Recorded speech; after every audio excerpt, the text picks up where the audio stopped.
Boys and girls, welcome back to the UnRidled podcast. I'm joined today by a local lad, bare knuckle fighter, who carries a really strong message. His name's Gord. So say hello to everyone, Gord. Hi everyone, peace out, maximum respect. Hopefully I get loads of support and we get my message out there, ADHD awareness. And yeah, it's a pleasure to be here. Thank you, mate. Well, your cause is definitely a worthy one, mate, and I can see after today everyone getting behind you and supporting it. So as we speak about that, tell me a little bit about your early life, mate, growing up in Llandudno. Yeah, well, I was born 1989 in Runcorn. Right, okay. Yeah, in my house, One Hedge Hay, Castlefields. It's really run down, you know, bad area. The name's called Smackersfields. Right, okay. Do you know what I mean? Yeah. You know, we lived in One Hedge Hay up until I was 4 or 5, and then my family broke down. Who were you living with around that time? I was living with my mum and my dad, right. But my mum went off with some bad guy, and my dad had a breakdown, and then me and my sister went into care. Right. We ended up in care in a place called Trevenant with a woman called Lynn Prime, and it was pretty bad there. I remember like loads of ants and stuff, and like we always had fucking shit food, and you know her kids got everything, so like not looking after you properly. Nah, and then one day my dad come and he just got us and he took us. Yeah. You know what I mean? And like at this point, we didn't know. We were just understanding that mum weren't coming back and stuff. You know what I mean? Yeah. We were seeing. Did you feel like your dad knew that this woman wasn't doing right by you? Yeah, he come and got us illegally. You know, took us. And he was safeguarding you, though, really. He hid us in St Asaph, Trevenant, stuff like that. And then we got down to here. In the high-rise flats, the back of the hospital before they knocked down at my nan's, hiding out there, and then he got a little flat on Trinity Avenue next to Tidno School. Yeah. And he was hiding out there with us. And then when we were coming back from the chippy, like down the road, you know, Becky's chippy. Yeah. Well, me and my sister was kicking off, and my dad was a bit drunk, and you know, someone followed us back. And the next minute there was loads of police outside, and then my dad barricaded it up. And we were only young, me and my sister. I was like 5, she was like 6, and we were in there. I remember being in there and just hearing the letterbox opening, and I didn't know whose voice it was at the time, but now it's my Auntie Myra going, Gordon, let us take the kids, let us take the kids. And so this is Gordon, your dad now, you're talking about? Sister now, yeah. So they're all down here, my family anyway. Yeah. Do you know what I mean? Like, I do know of them, right? Yeah, and so he's gone, all right, I'll let the kids out, you know what I mean? Yeah. And we've gone out. I've gone with my Auntie Myra, and my sister's gone with my Auntie Linda, and we didn't see my dad for a long time then, you know what I mean? How did that make you feel? Well, I was very confused, you know, because I thought I was going back in a few days. Yeah. Going to like Auntie it was Myra's. going away and coming back to your dad's. My dad's his hand or something, if you're right, in a few days, you know. There was always another excuse of why I had to move and stuff. You know what I mean? I never got told the truth, and that's a bit why I went a bit crazy in the end. Well, it's scary for a kid, you know. Well, so I went to my Auntie Myra's and I lived there with her from 7, was it? Yeah. No, from 5 I was with my Auntie Myra till I was 17. Right, okay. 16, but so she was your more prominent guardian throughout your life. I went all around my family, in and out of care, but she was always overseeing. Were you fostered? I've been through the whole care system. Right. You know, I was in foster homes in St Asaph, Trevenant, like I said, St Asaph. I've been all over the care system. I've been all around my family, you know. And then went to the prison system. Yeah, because of the tablets I was getting as a kid when I was medicated. My Auntie Myra, when she got me, then she took me to... Well, let's take it back a little bit. So it's got across you, mate. So obviously you spoke briefly about your early life, and then you've said how you took tablets and you ended up going into the prison system. So let's take it back. Let's talk about how you got diagnosed and when you got diagnosed. Okay. So what school were you in? Well, I was... my mum was due to go into rehab. Right. And... The day before she was due to go into rehab, she died of an overdose in suspicious circumstances with a bang to her head, and it showed the person that she was left. You know, they could prove it was left. The culprit, you mean? Yeah, it was suspicious, very suspicious circumstances around my mum's death. You know, so my Auntie Myra, my dad lost losing control. She had full control in me because she took me from this situation and, you know, this horrible situation that I was in through the care system. You know, they just come and got me from with my mum and my dad, you know, because my dad had a breakdown, took us to this foster home, took us there, took me and Natalie here and there, and we were took away from our other family and our mum. And felt isolated. Yeah, Pat Fox, my social worker, I was in a cafe in Trevenant with her. This is how I found out my mum had passed away, and she was my social worker, and she was my only key to my mother. Right, now I'm older, but I was like, when's mum coming with Natalie? And this is when she come and got us from our home and took us to a cafe. You know, so our social worker, and our dad would come once every hour for every month or every week, you know what I mean? To visit you? Yeah, and when he'd come, he'd see us, like, Dad, we want to go. Yeah. Didn't like it? No, and that's why he come and got us this one time. But we were out with Pat Fox, I'll never forget it. And I was only 5, I was only young. And we were in this cafe going, when's mum coming, when's she coming? And I went, she's a fucking bitch, she always never comes. And she just went whack across my chops, this 60-year-old, like, fucking social worker. I went, your mother's dead, don't ever speak of your mum like that. She's dead. And that's how I found out my mum was dead. That must have been really hard, mate. So when my Auntie Myra got me, like, you know, she had all this to hold on the social services. So I was in her care. And then she took me to Argyle Clinic straight away, right? Because is that one? Is it West Shore? The PlayStation. Right. It's being knocked down. I know what you're talking about. The evil building. Now, next to the Oxford House Clinic. Yeah. Right there. And I met a guy called Dr. Kieran Lynch, and I was 5 years old, and he diagnosed me with ADHD, ADD, and in brackets an X, and I was tried and tested. 100 kids in Britain, the first 100 kids in Britain, tried and tested on Ritalin for 10 years. I was graphed, weighted, dictaphoned, and I said from day one, no, I don't like the side effects from this. It didn't make me eat, it didn't make me sleep, it made me like paranoid of everything. It's like amphetamine, isn't it? It was amphetamine based, and he kept up the dose, and he never listened to me. And my Auntie Myra, even when you were voicing, it was even like trying to manipulate me in these social worker meetings to say Gord and everything's fine. She got a loft conversion upstairs for me, but I never seen that loft conversion, you know. Right, okay, that was meant to be like your space. She was hammering all the benefit systems, everything. No one was listening to me, and I was just getting told it was bad, you know. Like you always say in your videos, mate, the kids need a voice, don't they? Yeah, they do. They need to be heard, and I guarantee you, you know, they're being manipulated to say certain things in social service and meetings. And I can guarantee that a lot of the times when you're saying, I don't want to take these drugs, which was what they are, you weren't being listened to. You need them for your concentration, you know. Well, at the end of the day, mate, you're not taking them right. Take it this way, take it that way. Make sure you've had your food before you take it. At the end of the day, Gord, I do think that you've had, not that it was ADHD, I'm not saying it is or it isn't, but you've had a lot of trauma leading up to that, do you know what I mean? I had early life trauma of losing my mum through a heroin overdose, and my dad having a breakdown and losing all my siblings and going into care system. Okay. All before the age of 7? All by the age of 5. That was before the age of 5. And then at 5, as soon as they could diagnose me, they did. And that was because I was under my auntie's care. And I was there till I was 17. And I was in and out of her care though from like 14. She kicked me out into care. Yeah. She couldn't handle me. They couldn't handle me.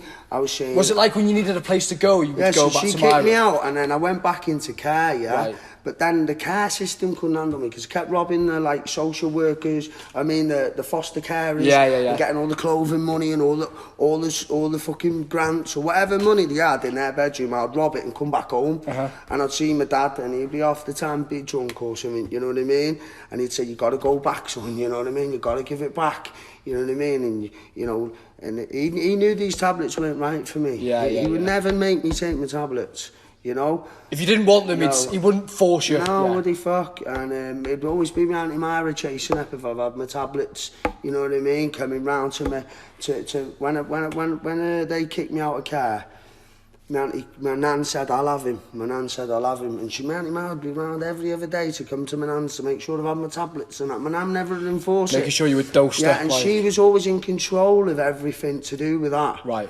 So and the social services were all right to just like, he's with us now and everything's great, you know what I mean? Yeah, but it's not great when I'm getting still on these tablets. Yeah, and then my nan died of it was cancer. It was like a show to let them, oh, he's fine, he's fine. Yeah, it was all one big show. My nan's unfortunately passed away of cancer after a couple of years with her, so 16, straight back into care, right? And then I went, straight after my nan died, I went back to my Auntie Myra when I was 16, and then she said, nah, fuck this, we're not having him. He's not listening, he's not taking his tablets, he's rebelling, he's stealing, he's fighting with little Tom. All he's doing is setting a bad example, get him into care. So I went into care again, and then the care couldn't handle me, so my Auntie Carol goes, we'll have him. And I'm 17 now, do you know what I mean? Practically a man. And I've been through this since I'm 5. 5, my Auntie Myra got me at 5. Do you know what I mean? Crazy. And I got away at 17 because when I went with my Auntie Carol, she weren't enforcing my tablets, and she was all right by the links, yeah. And I love my Auntie Carol to bits, you know, and then. Do you know this side of your family now? Is that your mum's side or your dad's side? Right, okay. My mum's side, they're all in Liverpool and stuff like that. And Runcorn area, stuff like that. But my dad's family are all from Liverpool. But they come down just before I was born. Yeah. You know what I mean? Yeah, a lot of them around here, aren't they? Yeah, they're all down here now. But, so, yeah. But, moving on from that, obviously you spoke about Ritalin. What other drugs were you prescribed, or was it just Ritalin? Right, after 10 years on Ritalin now, I went to them and I said, listen, this isn't for my concentration, because I can kick a ball against the wall, do the same shot all day without my tablets, and have loads of fun and get in no trouble. And the next day I can have my tablets and go and kick a ball against the wall, do the same shot all day, and just be dead depressed and not enjoy it and feel scatty. And it's the same day, it's just that day I'm really upset and down and I hate the game of footy I'm doing, but I'm just proving to myself that it's not my concentration. Because I can concentrate both fucking days, but this day I'm really down, upset, and it's fucking awful. Do you know what I mean? I can imagine, this day, because I'm running around doing all my skills and I'm fucking like a fucking whippet, I'm loving it, because I'm not drugged out. They'll think I'm being fucking naughty. No, because you're hyperactive, but that's naughty. What kids are. I'm super energetic, you know. I've got another gears to me, you know. And that's what I wanted to ask you, mate, because obviously kids are still being given drugs, and me and you know how wrong it is, and I'm sure everyone else listening to this knows how wrong it is. What can we do about it? Because I think, this is me now personally, and we're going to get onto this later. I know you're now in the bare knuckle. Had you have found this when you were my age, you could be a world champion by now. Life would have been different. Well, football, 100%. Football was my passion as a kid. You know? I've always loved fighting, you know, but football was my number one thing. But unfortunately for me, when I was going through school, I was getting bullied a lot, you know, because of these tablets and that. And everyone was telling me I was bad and I couldn't get any work done and my grades were all awful. And the teachers were probably treating you different as well. I felt like a bit of an outcast, so... I can imagine. I started training so no one could keep treating me this way, and they couldn't make me keep taking these fucking tablets that were making me underachieving. They were holding me back, they were keeping me small and weak, and... I'd seen pictures of you, mate, and you didn't look well when you were a child. I was really unhealthy, and I wanted to be a big, strong man, you know? Because of things that gone on in my life that made me angry and stuff. And what I'd done is I got to like 16, 17, I was just rebelling, mate. I was just like, fuck you, I'm not taking my tablets. What? You fucking take them, throw them in the face. You know what I mean? What are you? They'd put you on that path to make you feel that way, straight to violence then. Yeah. Straight to... There weren't no middle ground then. It was like, listen, I'm attacking back now. Not listening, I'm getting older, I'm getting bigger. Did you feel like it was like a turning point at a certain time, or was it something that developed maybe over a couple of years, from maybe like 15 to 18 where you started getting more violent, or was it a fact of like you woke up one day and went, fuck everyone, this is how I feel? How was it like? It was a switch in you. It was just a constant of suffering to one day to coming out to going, no, I'm not having it now. I'm not having it. It's not happening. Understandably, mate. Obviously, violence isn't... Because I was coming off all the meds and they couldn't make me fucking take them. I was losing my mind. I was in a, I would call, a drug-induced psychosis. From coming off the... I was on Ritalin for 10 years. And then they banned it and didn't tell me it got banned. They give me this concentration blag and they give me Concerta. Now, it was one tablet, and it lasted all day, so I wouldn't have to keep taking tablets all day, getting fucking out of my nuts. Well, how much Ritalin were you taking a day? Well, it was quite a lot. You know, I was on like 2.5 tablets in the morning, and then like 1.5 in the afternoon. Do you know what milligram they were? Well, it'd be the 36s are the big one, and then you'd snap it off, so it was 16 or something like that. So I was on over like a gram in the morning and a gram in the afternoon. I don't know what a gram of amphetamine. I don't know. It's what a high dose for a child, no matter what. It's fucking acceptable. This is why I have no fuse. All my ADHD is heightened now. So my ADD is my deficit disorder, where if I can't grasp something or I grasp it wrong, I just go boom, and it just goes weird. I just fucking go mental because I'm either understanding it wrong way or I see it different.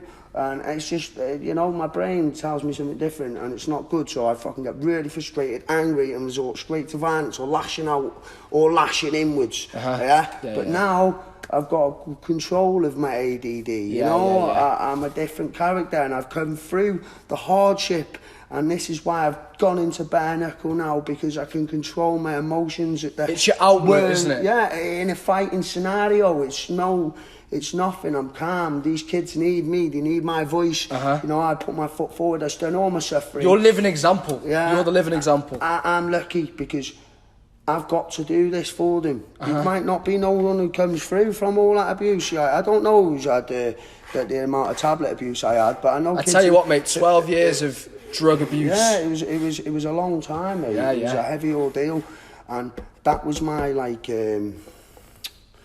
what do you call it? My passing. Like when I come from that, I was born again as a new person, like a stronger being. You know what I mean? Mate, I've seen a massive change in you over the past year or so. And now I've got control of who I am and lashing out and lashing in. Well, lashing in, it still happens. It's a hell of a long way from where I've been, where I couldn't even understand what he was telling me. So I'd lash out, or I'd have mad violent outbursts because I didn't understand how I was feeling, because all these feelings have been suppressed since I was 5. So when I was feeling them at 17 and all the anger and that, I didn't know how to control them, mate.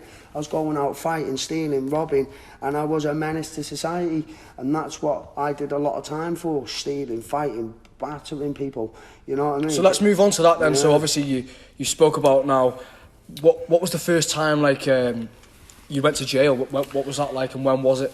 2007 for a fray and burglary. Right. Yeah, I broke into a hotel late at night with a few mates to steal the bar. You know what I mean? Got bailed for that. Left DNA fucking prints everywhere. Do you know what I mean? Just got a few bit of spirits out the bar, jumped back out the window, carried on getting pissed, and then outside the Weathers, my mate was getting someone's finger put in his face like that, and I've just come out of nowhere and just started hitting this group of people, seen the police and fled. You know what I mean? So I got 6 months due free for that. Right. Went to Oak Course, I was 18, and I seen that as... How did you feel? Sorry, can I just bring it back a little bit? So obviously you did the 3 months there. Do you feel like that changed you in any way? Did that make you resort to crime more? They weren't telling me to take my tablets. Like in school, all the way up until I was 17, everywhere I had to take tablets. It was on your own back to do it now. When I went to jail, no one's trying to give me tablets. No one's saying, have you got ADHD, here's your Ritalin. Do you know what I mean? Like, you're fucking mad. They don't even want to give you a paracetamol in there. Do you know what I mean? So I'm thinking sound, but I've been getting told I'm bad all my life. I'm with all the crooks. Do you know what I mean? It's time to get muscle on and they've led you to that in a way. Yeah, and then I got schooled in my criminality then, didn't I? Yeah. Do you know what I mean? This was my destiny, weren't it? I've been on tablets all my life. I didn't fucking get hit. You're a product of the system, weren't you? And as soon as I come hot to fucking handle, my Auntie Mary washed her hands with me, all the family washed their hands with me, and that's okay, that's fine, because I don't want them around me if they're going to not listen to me as a child. And put you in that position. And then hide and run away. when I come out, and now I'm doing all my fighting for all these kids, all this ADHD awareness, trying to get a petition going to get to the laws, the Houses of Parliament, to create laws to safeguard vulnerable kids from guardians, because we can't go after the social services, we can't go after the government, so we go after the people like Auntie Myra who ain't listening to the kids. Well, from my point of view, like I can understand the reason you feel that way, but for me it is the government. The government should be solely responsible for allowing this to happen to children. It's not just you, mate. There's thousands, maybe hundreds of thousands of other kids. They're not going to take that, though, are they? But this is the thing, mate, you know, moving forward, we have to stop the guardians kids themselves being given drugs. If the kids say no and the guardian goes okay, then that guardian's spot on in my eyes. You know what I mean? And if the government want to go give these the kids, and then the kid says no, the government don't go. All right, it's the guardian then. As soon as they ask that guardian at 5, do the kids have meds? They go, fuck you, no. They leave them alone then. They might ask them once or twice more, but depending on the reaction of the guardian. Now, the guardian knows they can get benefits, all this stuff, you know. And I'm going after them guardians. There will be laws They're using the child for profit. And that's the only way I can stop this.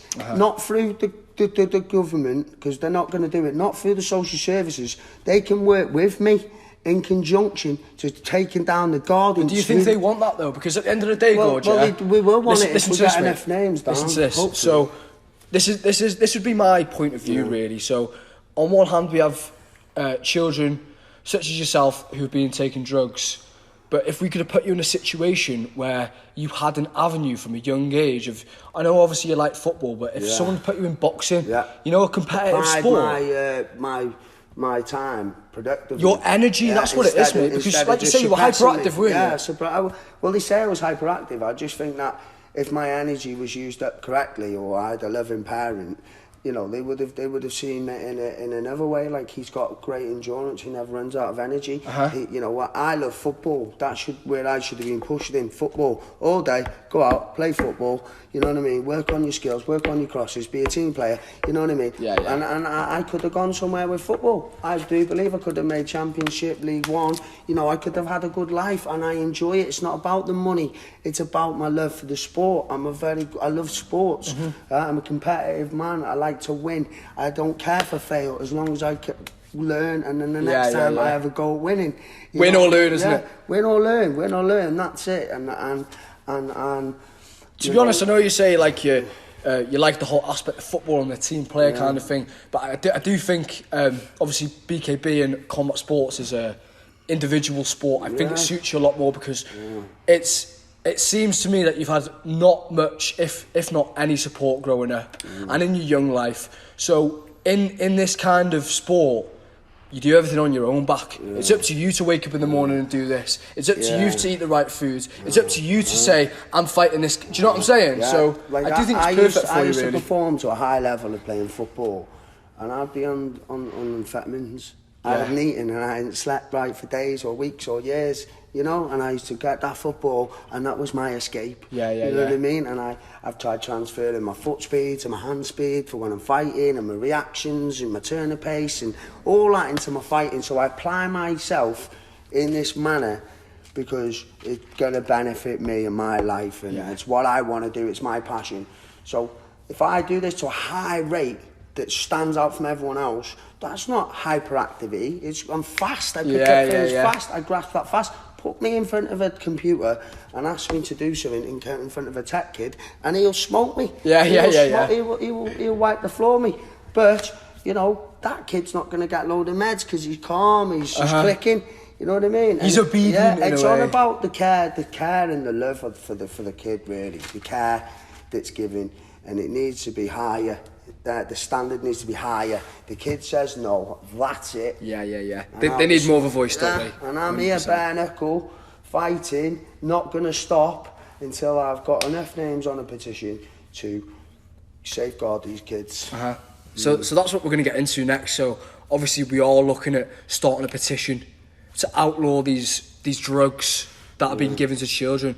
But I've heard you speak in a video. You walked past a business in town called the Geek Retreat. The Geek Retreat. Yeah, the Geek Retreat. The Geek Retreat, and it's kind of like somewhere where people go and play, like, you know, card games, dungeons. But you look in there and it looks like you're having a fucking great time, doesn't it? Yeah, they're like their brains, you know, they can use them productively, and it's a dead bright and vibrant place. There's lovely like staff on, always dead welcoming. You can get milkshakes. There's a little crash area, and that's the sort of stuff that they need to be looking into for ADHD kids, because, you know, it is something that needs to be fixed, and let's fix it right and apply what we know is their brains get carried away. So when they're looking around and they see all these things on the wall that they want to go on, in bright colours, that will remind them, I want to go on that. Yeah. So I'll get back to my work. And they're allowed to do it. They do what they need to do to be rewarded with what they want. We don't put them down and give them tablets, you know. There's incentives to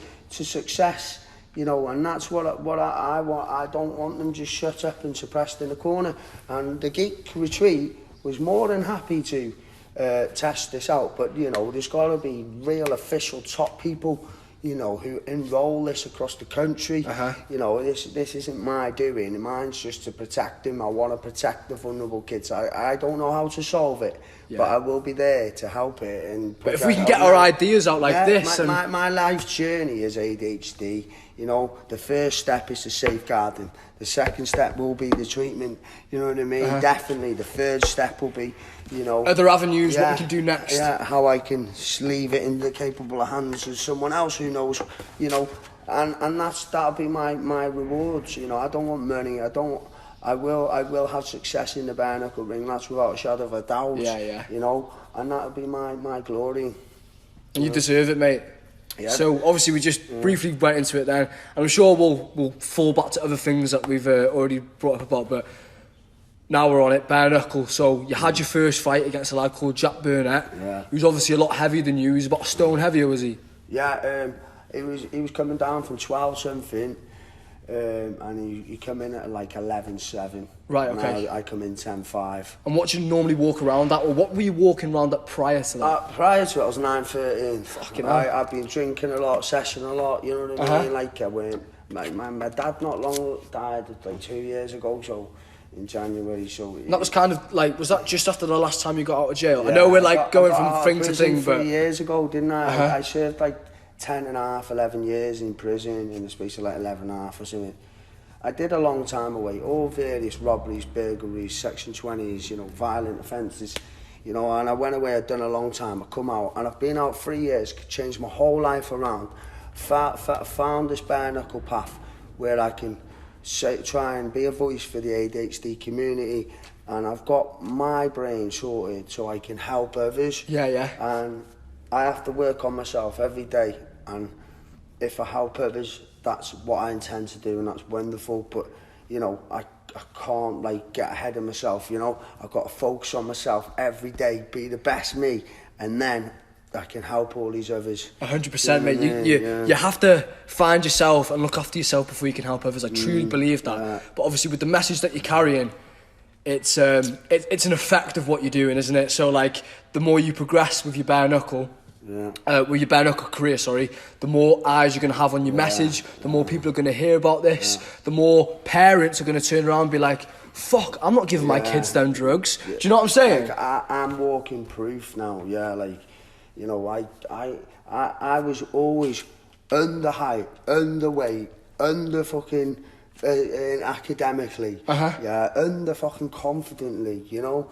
I weren't right, I weren't normal, and I weren't supposed to be here now as a bare knuckle fighter. You know what I mean? 10 to 11 stone, I'll ruin anyone. You were supposed to be doing life in jail. Life the path in jail, you were going on. Passed away, you know, dead, up in the sky, you know. Mother died of a heroin overdose. Dad was an alcoholic, died of that, went all through the care system, ended up in prison, nearly lifed off.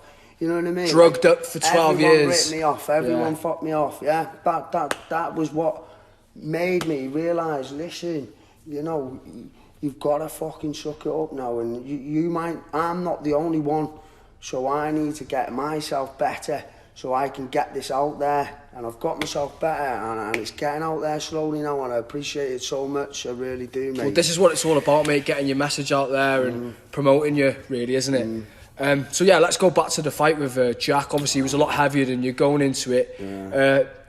Do you know what, mate? He couldn't do anything with you, could he? He was trying to. He was pressuring you back, but it was like he had no substance when it came to it. Every time he was walking up to you, you were just popping him with that left hand. Touching him on the chin, man. I was just feeling him like, it was a great experience. I've always visualised fighting on a stage, like it's always like.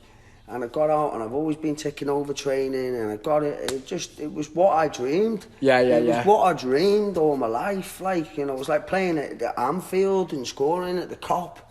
Do you know what I mean? I'd always dreamed. You dream, and I know what you're saying. And it was mad because I wasn't long watching Bare Knuckle, thinking that's my field. That. Yeah. You know what I mean? I've always done boxing, MMA, jiu-jitsu, little bits here and there. But what's the Bare Knuckle for? Am I going crazy? That's a bit of me, That's what I want to do. Am I going mental? That's what I want to do. I'm going to do that. I think it's the perfect storm as well, because obviously it's not a new sport, because it's one of the older sports, but it's the legality of it has changed, hasn't it? It's been legalised not like 5 years ago, isn't it? 10 years ago, I think. I'm not sure, but it's kicking off in the UK, and the BKFC have come over from London, from America. Big card on in a couple of months, with Danny Christie and the Michael Venom page. And all that. Like, it just shows, like, and it's like there's leagues now showing. Like, there's levels. There's so levels, obviously, so I want to progress and get on there, and that's my goal, to get up there, to show that ADHD is a beautiful, wonderful thing, mate. And tablets are only going to hold them back. And we don't want to. And do you know what, mate? You've got a lot of character. Like, there's no reason why you couldn't be signed to BKFC. You keep doing what you're doing. So, like, let's just go back a little bit. So you won your first fight by knockout, didn't you, in the first round? First round knockout, mate. Yeah, it was a hell of a knockout. As I was stepping back, I seen his hand pop down. And I seen the shot. Bang, and walked through him, and I didn't even look back. I just knew it was over. He went down like a sack of shit, didn't he? He went down like a sack of shit. Fair play to Jack Burnett. Yeah, no disrespect, but that's what it was, wasn't it? There's levels in the game, and if you ain't being knocked out, or you don't know about being hit and hurt, then you learn quick. Once you've been hit and hurt, you learn about movement and range and stuff like that. So if you've not been hit hard, you've not fought anyone yet, have you? I've taught him a valuable lesson. Yeah, 100%, mate. Yeah, and the thing is, he's not knocked on the head. He's still going. He's fighting again. He's a fucking soldier, and he's got a good message himself, hasn't he? I don't know too much about it. But his niece unfortunately passed away, cot death, and he's raising money for Cuddle Cot. Charity, and his niece Lola, and #All for Lola is his cause, and he's fighting Bare Knuckle. He's fighting Tom Zanetti's brother, Josh Courtney. The same night I'm fighting Ash King, who knocked out Josh Courtney because I knocked out Jack. And they're fighting now. The winner of me and Ash will fight the winner of a little tournament kind of thing, Josh Courtney for the belt. Oh, brilliant! So I've got. So you were meant to fight for the belt, weren't you? Sorry to keep like. Nah, it's alright. I was supposed to fight Ben fucking Hatchett for the belt on the 19th of August, 3D Fight Club, Manchester Bowlers. But the guy, obviously doesn't want to fight the Swan, does he? Killer Watts, you know what I mean? Who does want to fight the Swan? I was gonna end his career anyway. I was looking at doing him a proper job, like, to get my message out there. Like, I've been fighting my whole life. I didn't go Broadmoor when I was 18 and get drugged up. Then I went to prison to get away from the drugs. Do you know what I mean? I went away to prison to find myself. I was lucky to land in prison. I'm not dead. I found myself. I've made myself better. I've come back. And now Ben Hatchett decided to start planking in London instead of signing that contract and fighting me. But I've got a warrior in front of me now. I've got Ash King in front of me, and he can take a beating. He's heavier as well, isn't he? Yeah, so I'm going up in weight, 11 to 12 stone division now. So yeah, it's something I haven't done really. Fought up there. I'm always like 10 to 11.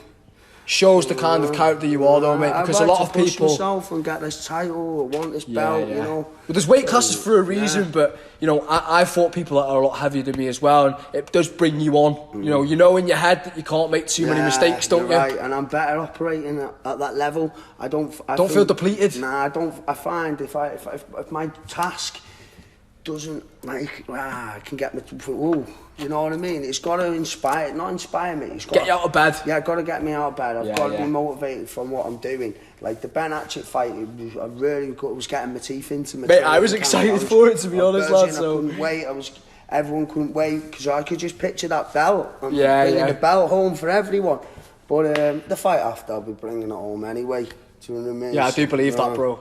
I do believe that. And obviously, like, the tournament setup, the path is there for you to do it, isn't it? I spoke to Dougie Joyce himself not long ago, like 2 days ago, and he said, look, I'm making the fight and you're fighting the winner of that fight for the belt. Don't worry about it, you know. You haven't pulled that, haven't you? So you do deserve to still fight for the belt, you know? I'm building my profile. I've only had one fight, no white collar boxing, no nothing, just all. Didn't have no amateur experience. No, just prison fights, street fights. Yeah. You know, fighting in and out of car system all my life. You know, mental fight is bigger than the actual physical fight. And I couldn't give a fuck if 5 guys coming here now to have it. Do you know what I mean? I couldn't give a fuck. I'll take my beating happily. Yeah. Do you know what I mean? I think that helps you in the ring as well, because I've been in situations where I've maybe been jumped or had to fight multiple people, and whenever you've had to do something like that, if you get in a ring and you only have to fight one person, it's funny, isn't it? It's easy. Mentally it's easier, isn't it? It's easy. I've been confronted in many situations, you know, weapons without weapons, outnumbered, you know what I mean? And you know, I'm lucky in some cases, and you know, they're lucky in some cases, but your luck will run out, you know, so always be humble. That's what I'm trying to do now, and I'm trying to promote. Karma will see you whether you're being good or bad, isn't it? Karma will get you, catch you in the end, it will. But these kids need saving. I really respect what you're doing, and massive fucking congratulations on your title, mate. Nice one, bro. Honestly, mate, you're inspiring, you are. And since I've come home, you've always had a big smile on your face, been dead like welcoming, and it means a lot, mate, to see, you know. Well, obviously, I've probably only known you properly maybe for a year or so. I knew, okay, so you got out of prison 3 years ago. I remember the time before you came out, and that's how you came into my knowledge. That's why I sort of knew you. But it's only that I've probably got spoken to you the past year or so, and I knew in my head that, like, you'd had not the best upbringing, but I knew there was a reason. I knew there was a reason why you were the way you were, the way you acted, and things like that. And I understand, lad. I'm not a dick to someone who's just a fucking dick. Yeah, like a lot of people explain it, cast judgment, don't they? Off my past and stuff like that. You know, he'd be straight back in prison, and he's a thug, and he's all this and that.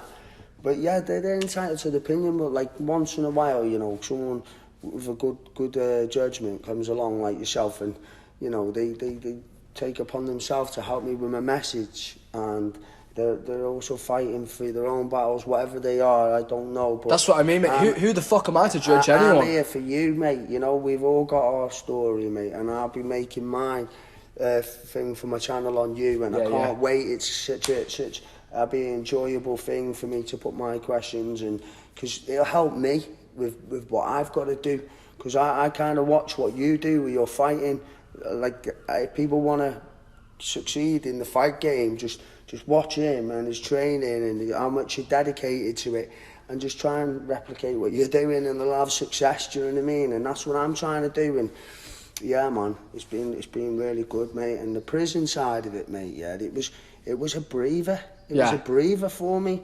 It was like fucking hell, sound. So, you know, did you feel like, especially at the time, you kind of like suited that environment, you know, coming off the drugs and wanting that, like... I'm a part of the furniture in there, mate. I was there that long, like, you know, nobody knew me out here. I didn't know people out here, and that. In my life, I was institutionalised, to say the least. But I found myself in prison with my routine, and I started being able to learn. I just learned how to learn, and you're off the drugs, mate. How to control these feelings and these thoughts and these visions of violent fantasies, and it's okay to feel this way, and then, you know, now I channel that fucking because I've got the dimmest dim, mate, and the brightest bright. But I don't go off. You see that when you go off to pitch black, that guy's. But sometimes you need a person like me, to fight what I'm fighting. You know, I've got an invisible enemy, you know, and all these kids are getting fucked up by smiling faces. I'd rather take every one of them tablets for them kids every day, and you couldn't pay me to take them. I'd fucking be dead. I'd try and survive as long as I could, so I could take all these tablets instead of these kids. Like I say, mate, you are a living example. I would, even though they're making me weaker, I'll try and be stronger off them, just so I keep them out of them kids' mouths. Do you know what I mean? And I would happily sacrifice myself now to a life of fucking them tablets, fucking one after another, as long as each one of them tablets come out of them kids' mouths. Do you know what I mean? I'll do that happily. Because it is just wrong, isn't it? There's no other way of putting it. You know, them kids that say no, and they fucking mean it, and when they get to 17, 18, you better listen to them. Yeah. You know what I mean? And I because whatever path they take that's wrong, that's on the people that have been giving them the drugs. That's not on the kid. No. It's, you know, the kid don't know no better. Yeah. You know, and he's only a product of his environment. And I feel like I was tortured as a kid. You know, I lost out on a lot of things, and you know, it's okay now because I'm at peace with that. But I just try. It's put you where you are now, hasn't it? I'm trying to rescue the ones who ain't at peace. You know, the ones who ain't got a voice, and that's what I appreciate your help so much with, mate. It's a powerful message, mate. It really is, because. You know, and we got the power to back it up for the next fight because he's getting knocked out, mate. I'm telling you. 2 for 2, yeah. Yeah, he's getting knocked clean out. He's a good kid as well. Ash King, massive respects to him. Yeah. But you know, it's going to be a good fight. He's a healthy competitor, and ADHD awareness. We're going for 2-0. Yeah, I'll be there 100% August, in the boulders. I'll have you a ticket, 1,000,000%. And so let's just get that out there. How can people get tickets? Right, there's a website, 3D Fight Club. Yeah. Have you got like an affiliate link on there? Yeah, there's the link. If you put Gord or at the Swan, you can on your pay-per-view buy, you can write or click to who you're buying it for and stuff. Yeah. But like, you know. So if you're hearing that, guys, if you're buying the pay-per-view or you're buying tickets, make sure you're writing Gord or the Swan so Gord can see some of the money for it. And what it is I'm not in this for money, mate. I'm not, but like people are telling me, look, get your worth, get you this, get you that. First of all, I'm not expecting you to say it. That's why I'm saying it for you, bro. I want to get my laws. So if you want to boost up my pay packet and come and support me, you're supporting an incredible thing, ADHD awareness, and my journey to stopping these meds. And it'll be my hard work that pays off in the end. And if my thing's boosted, get in there. That's good work, you know what I mean? I'm on the right track. If not, I'll work harder next time. I can't wait for this fight. And like, if you thought I put on a performance last time, I'm coming in a stone heavier, 1.5 stone heavier, with the instinct. 6 months more experience. Yeah, much more. I've been training since I was 17, 18, 15, 16, 17, 18. It got serious when I was 19 in prison. I just took it my whole life to come into training, fighting. Yeah. Well, I guess you didn't really have much else to do, did you? And I crafted my skill till now I'm 33. You know what I mean? I'm 33. Like, people forget, they think I'm still 20s and that. You look at that. Yeah, I burst back onto the scene like 30, but I've still got my 20s head on, and I'm bare knuckle. You're early in fighting, aren't you? Bare knuckle is 30s to 40s in my opinion. So I've just found my niche, you know. I've got another while left in this sport, and I'm going to show everybody, like... You've seen a lot of MMA fighters who are maybe like, they've had their best time in MMA and like, oh, well, what can I do now? And they're moving on to bare knuckle. And a lot of them are finding a lot of good success. Yeah, they are, mate. Like Michael Van Page, mate. It's his first time, isn't it? But I think he'll do really well in the bare knuckle. Wembley, like, I mean, fair play to him, but yeah, it's a savage sport, and I love it. I love the fact that one mistake. It's very pure, isn't it? Yeah, one mistake, it's over. It's over. It's over, and raw, I think, is the best. If you haven't got a good chin, it. you can't play in this sport. Yeah. Because if the defensive movement, it does mean quite a lot, but you can't do Mayweather-esque stuff in there. Yeah. You don't have that big glove to protect you, do you? Nah. And it's very like scrappy a lot of the times, you know. Be, yeah. I know your fight was very at range. I like to be neat. Yeah. I like to be like precise, and that's why I feel like bare knuckle's my sport, because if you're precise and neat with your work, you don't have to do a lot. A couple jabs and a straight one down the middle, bump, and that's the fight done. but keep your technique. I feel like that's all you threw the last fight. You didn't need to throw much more. Keep sharp and explosive, and it shouldn't last too long. And that's what I like about it. It's brutal, and it's if I work neatly, yeah, and he's a bit sloppy, then I'm gonna get on his shit work. I'm gonna be all over it. Do you know what I mean? Yeah. Whenever he's making a mistake, capitalise. Yeah, capitalise on it. Yeah, be neat. Yeah, and then work on my skill factor, work on my endurance. Then, and it's all coming together nicely. I'm gonna have a bout in no time. I feel it. I can feel it. Well, the path's there, mate. Yeah. So obviously, you've worked a lot with Seth Jones as well, haven't you? Yeah. Like he's one of the only bare knuckle guys we've had round here, and he's a legend, isn't he? So tell me about your time with Seth and what you've been doing. Seth, man, he gets you ready. Just before the fight, I get in touch with Seth 3 weeks before my fight, 4 weeks, and I spend near enough every day with him then, up until the fight with him. He'll give me one last good blast in my legs, you know, hit me with a good blast drill on the pads, my movement. He'll get a few guys in extra to spar with, like Jay Cordell, some of the other guys up there, these lads local. Some of the more veteran boxers of the area, they just send me to that extra level just before my fight, you know what I mean? And that's Seth, really. He just makes sure you are ready to be going in there, ready. And I know I'm ready. But I like Seth to go, you're ready. Yeah, it's nice to have someone who's been there and done it to tell you, isn't it? And he's the only one who gave me that confidence. He's the only one around here who's been there and done that. When I got into it, I was like, right, I need Seth. I went and grabbed Seth, didn't I? Got Seth on board. He called me, it was great, it was amazing, you know. And he told me, I said, what was your toughest fight, Seth? He says, my first one. So I thought I was in for a right fucking tough fight. You know what I mean? I was ready for war, mate. Do you see my face bouncing down? I was ready, mate. I was keeping proper up to date with your videos, mate. My lip was going to be hanging off, my nose up there, my eyes going to be hanging out. I was ready for war, mate. You might have that to come though, mate. So maybe my second fight will be my toughest. It probably looks like it will be. Because this guy can. I've not seen much of him, to be honest. But well, he's only had one fight. He's 1-0. He won it at the beginning of the second round. Yeah. He took a hiding in the first. He was covering up. He even went down at the start of the first. But he got up, mate, and he showed some tenacity. Like, and he come in with a big right, and then he finished him with like a hook. Through the hook behind it, Yeah, and he clacked him right on the jaw, mate, and he went over. He went stiff. It was done. So that was against Tom Zanetti's brother. Yeah, and he was looking good in the fight. He was 4-0. Oh, really? He was 4-0. You know what I mean? Like, and he's fighting Jack Burnett, the guy who I knocked out. So the winner of them two. So Jack could come and get revenge. Yeah. Do you know what I mean? Or I could be fighting Tom Zanetti's brother, and I think it will be him, to be honest, because he's fucking tough.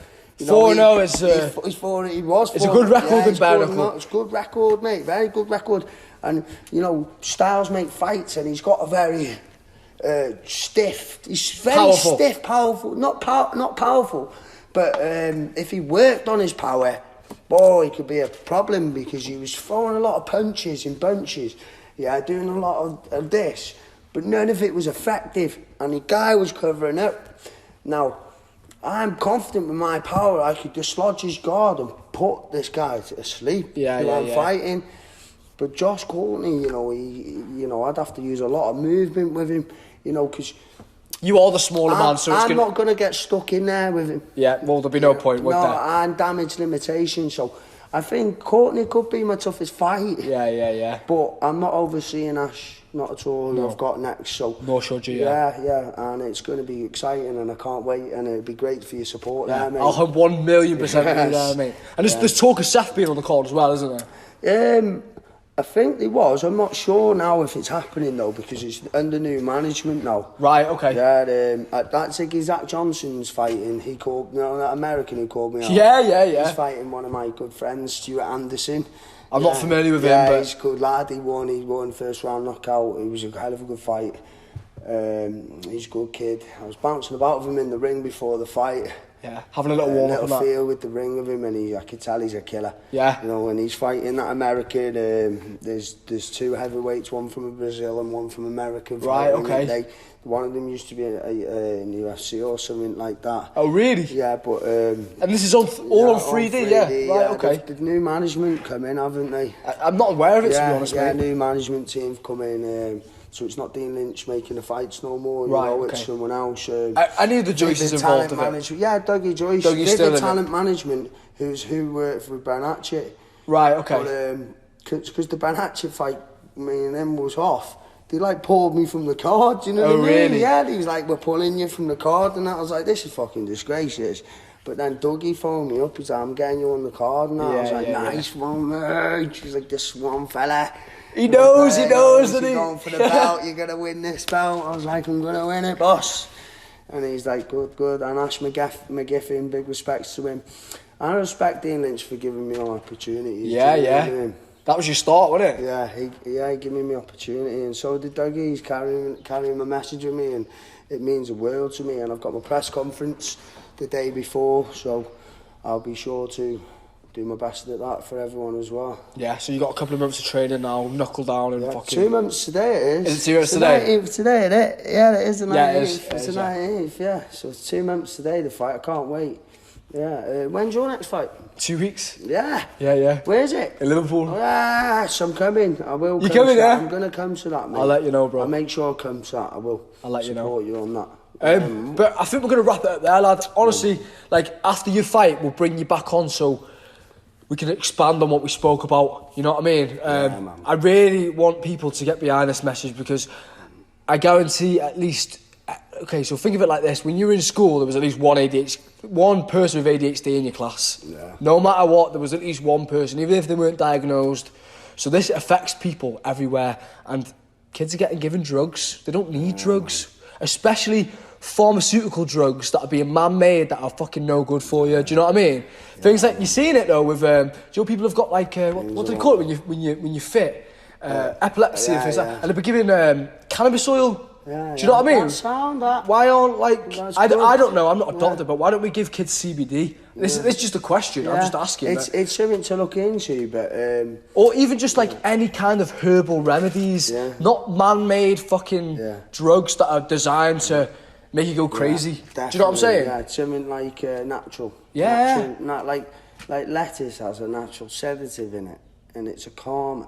But you have to eat fucking buckets of the stuff. There you go. So it's got to be a herb that's abundant in... Yeah, if it comes with diet, if you just give a kid a good diet and give it good exercise, you know, and if he does need some sort of medication, then we look at really, really low forms of other stuff. But that should be the last option, like, not the fucking first. You don't have to drug a kid up to calm him down. Yeah. Any of that. But, you know, I get what you're saying, this artificial, man-made... synthetic drugs that are being shoveled down these kids' throats. Gotta stop. There will be an alternative, and we will get there, won't we? We will, 100%, bro. No matter how long it takes, we'll get this fucking sorted.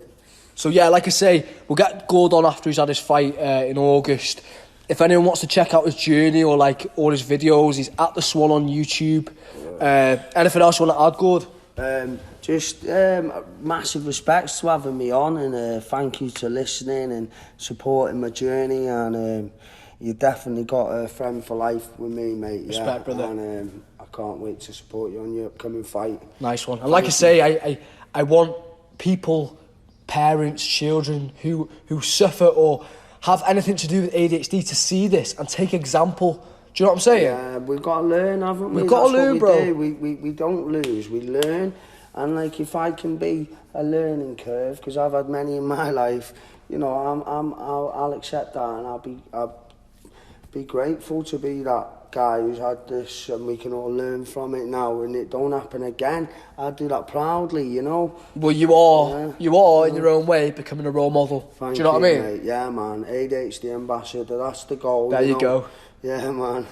Cheers, mate. Respect, Thank you bro. so much, and peace out to everyone. Respect. Cheers, man. Thanks very much for listening. Love you all. So there you have it, everyone.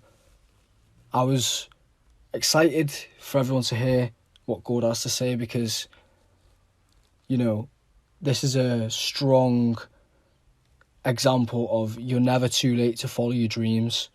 You're looking at someone who's had no stability and help and guidance throughout their life, drugged up from a child, done 10 years of drugs as a child and 10 years in jail, and just come out and change their life and put their mind into something that they've always wanted to do. So, like I say, let that be an example to anyone out there. Just as importantly, being that message and that, like we mentioned throughout, being that example of, you know, things that we can do, things that we shouldn't do.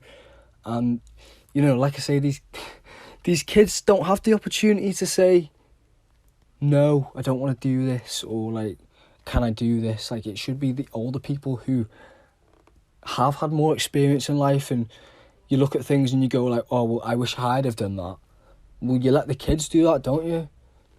So it's a really powerful message, and he's going to take that throughout his career, throughout his bare knuckle career, and I think he'll do well because his mentality is on another level. Like, if you know this guy, you know he's not the kind of guy you'd want to get into a fight with, and you know he's transferred that into his field of work, hasn't he? So massive well done to Gord for doing what he's done, and I hope everyone is going to look forward to watching him grow as much as I am.